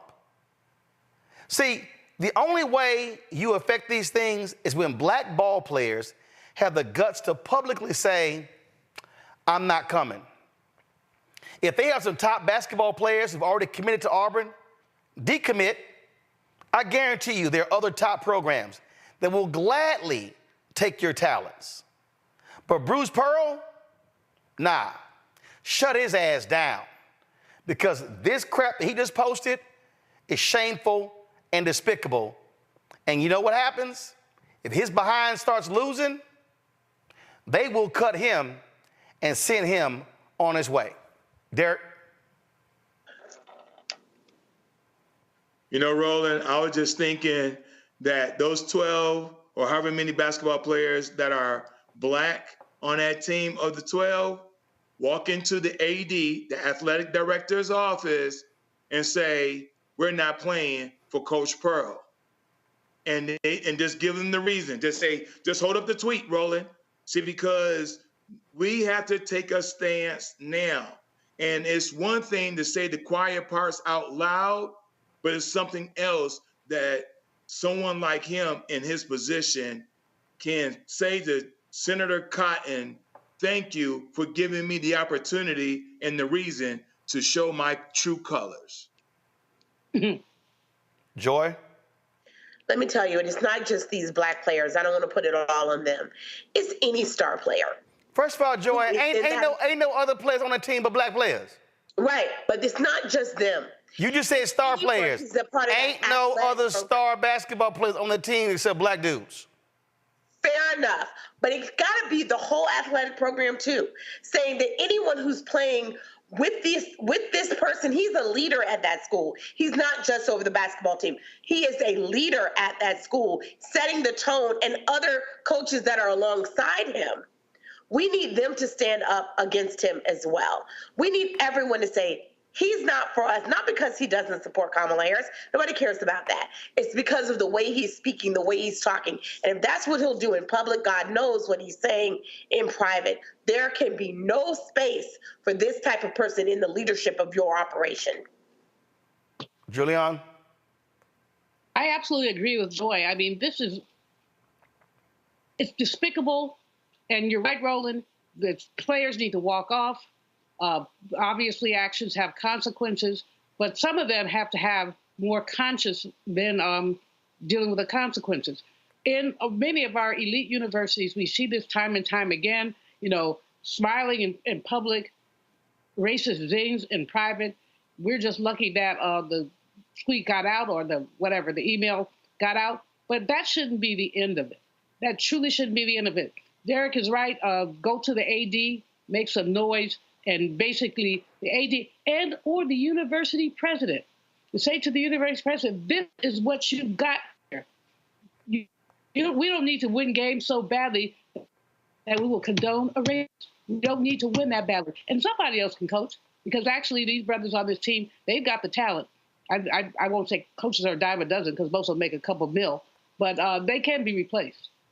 Well, he makes more than a couple $1 million. But I'm just going to tell you right now, bottom line, if I'm a parent and my son is there, we have a serious conversation with the coach. And again, if he's recruiting my child, I'm gonna sit there and say, player, you can stop calling and texting. Ain't nowhere in hell we going to Auburn. It ain't gonna happen. All right. Joy, Julian, and Derek, I appreciate y'all being on today's panel. Thank you so very much. Hey, folks, don't forget, we need your support for the work that we do. Lots of things that are coming up. We're going to be on the road, traveling the country. We were just in Chicago last week. I initially estimated $25,000. It actually cost us $55,000 for all of our coverage, for all of the expenses, airfare, hotel, staffing, food, all that sort of stuff we did.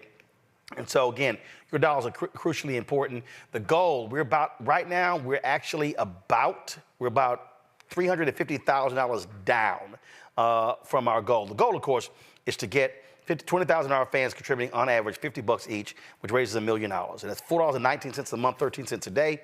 And so whatever dollar amount you can give, we appreciate every single amount. You can send your check and money order. P.O. Box 57196, Washington, D.C., 20037-0196. Cash App, $RM Unfiltered. PayPal, R Martin Unfiltered. Venmo is RM Unfiltered. Zelle, Roland at RolandSMartin.com. Roland at RolandMartinUnfiltered.com.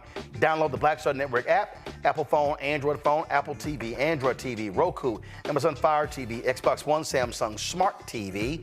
Also, be sure to get a copy of my book, White Fear, The Browning of America, Making White Folks Lose Their Minds. Available bookstores nationwide. Download the audio version on Audible. Also, folks, on Saturday, I had a live stream with Jermaine Dupree. We talked about a controversial video that he had posted. We had that conversation on Instagram. I'm going to have that for you tomorrow. We'll play it for you on the show, and we'll talk about it right here on Roland Martin Unfiltered. Folks, I'll see you then. Y'all be well. And don't forget, again, you can get this T-shirt from Georgia Stand Up. Think, act, strategize, organize, mobilize, stand up. And the T-shirt that I had about supporting black women, hold on. Let me get that. Let me show that to you. Because they sent me the shirt. Let me move this chair back. Some of y'all asked me about this here. And so remember, I wore this on the show. Give me 1 second. I want to make sure that we have the website. 1 second. 1 second. All of y'all on YouTube, hit the like button as well, please. More than 5,000 y'all been watching today. We should easily have 5,000 likes on this. So this is the shirt I wore. And of course, the shirt says, elect black women, elect hashtag black women, fund black women, believe black women, invest in black women, follow black women, defend black women, hire black women, promote black women, respect black women, stand up and vote for black women. And of course, that's what the front of the shirt says. The back of the shirt said, Vote 2024. You can actually go to their website, georgiastandup.org, georgiastandup.org, to actually get you this shirt. So they have this shirt as a, go to my iPad, they have this shirt as a t-shirt. They also have it, I think, as a hoodie. I got a hoodie at home of this t-shirt.